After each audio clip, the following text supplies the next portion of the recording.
தளபதி அவர்களின் தலைமதி மாநாடு. ஒரு மாநாடுல 2 மாநாட்டுல நீங்க 8 கிலோமீட்டர்ல 80 கிலோமீட்டர் திரும்பினாலும் சரி, தமிழ்நாடு முழுக்க இன்று நடைபெற்றுக் கொண்டிருக்கிறது.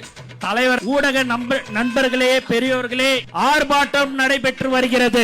ஒரு சாதாரண கோரிக்கைக்காக அல்ல, வாக்காளர் பட்டியல் சிறப்பு தீர்வு திருத்தம் என்ற பெயரில் கூட்டமாக நீக்கப்படுகின்றது என்று மக்கள் நம்மிடம் கூறுகிறார்கள். சர்வர் பிரச்சனை என்கிறார்கள், தொழில்நுட்ப கோளாறு என்கிறார்கள்.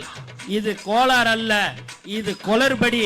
வேண்டும் என்பதை, இங்கு யார் வாக்களிக்க வேண்டும் என்பதை இந்த மாபெரும் ஆர்ப்பாட்டத்தின் வாயிலாக நாங்கள் வைக்கும் கோரிக்கைகளை தெளிவானவை, முறையை கட்டாயமாக ஆக்க வேண்டும். பிரமுகர்கள் மிரட்டுவதை மாறாட்டம் செய்வதையும் கைவிட வேண்டும். பாரபட்சமன்றி அவர் ஆணைப்படி வாக்குச்சாவடியில் தமிழகமே திரண்டு நிற்கும்